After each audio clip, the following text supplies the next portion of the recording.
소공동체 모임은 반장과 구역장, 총구역장, 말씀지기 등으로 각자 역할을 나눠서 참여하고 있습니다. 그런데 이렇게 소공동체 모임에 임원으로 봉사한 경험이 있는 신자는 그렇지 않은 신자에 비해 복음화 정도를 나타내는 점수가 전반적으로 높은 걸로 나타났습니다. 올해로 25주년을 맞은 서울대교구 소공동체의 평가와 전망. 어제에 이어서 오늘은 소공동체에 참여하는 신자들을 더 세분화해서 분석해 보겠습니다. 이임 기자입니다. 소공동체 임원 경험 여부에 따라서도 복음화 정도의 차이가 나는 것으로 나타납니다. 현재 소공동체 임원으로 봉사하고 있는 이들은 소공동체에 참여는 하지만 임원으로 봉사한 경험이 없는 신자들보다 전체적으로 높은 점수를 나타냈습니다. 복음 선포 항목의 성경을 읽고 쓰는 정도를 묻는 질문에서는 소공동체 임원 경험자가 88.0점인 반면 임원 경험이 없는 신자는 85.3점, 전례 준연에 대한 이해도에서는 경험자가 80.5점, 무경험자는 75.3점으로 나타났습니다. 친교와 봉사 항목에서도 차이는 두드러졌습니다. 어려운 일을 겪는 이웃을 돕는 등 어려운 일에 동참하는가를 묻는 질문에서는 소공동체 임원 유경험자가 그렇지 않은 신자보다 6.7점 높았습니다.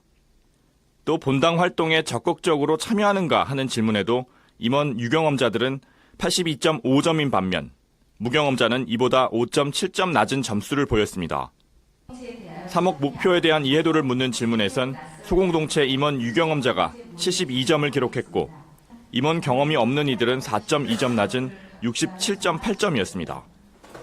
다만 가난한 이들에 대한 관심이나 타종교에 대한 이해도, 그리고 우리 사회의 각종 불평등에 대한 관심도에서는 두 집단 간에 큰 차이가 없었습니다. 복음 선포와 전례 항목에 대한 질문에 비해 친교와 봉사 항목에서 점수차가 줄어드는 것으로 나타나 앞으로 소공동체 참여자들이 봉사와 친교에 좀 더 적극적인 자세로 임해야 한다는 의미로 풀이됩니다. 이에 따라 성경 말씀과 나눔 중심으로 진행하는 소공동체 모임을 통해 신자들이 교회와 사회를 위한 봉사자로 거듭날 수 있도록 사목자들이 관심을 기울여야 할 것으로 보입니다. 아울러 1992년 소공동체 모델을 도입할 당시와는 크게 달라진 시대적 상황에 걸맞게 서울대교구 현실에 발맞춰 소공동체가 변화되고 보완돼야 한다는 의미로도 해석됩니다. 도시가 그동안에 25년 동안에 변화되었던 부분들이 있죠. 뭐 특히 예를 들면 고령화라든가 아니면 이주 인구가 많다든가 그다음에 맞벌이라든가 또는 이제 뭐 야근 이런 거에 의한 이제 늦게 이제 돌아오시는 가정에 귀가하시는 분들도 있고 이런 여러 가지 변화 안에서 또 해외 이주해 오신 분들도 있고 이런 변화 안에서 거기에 걸맞는 소공동체 형태라 그럴까요?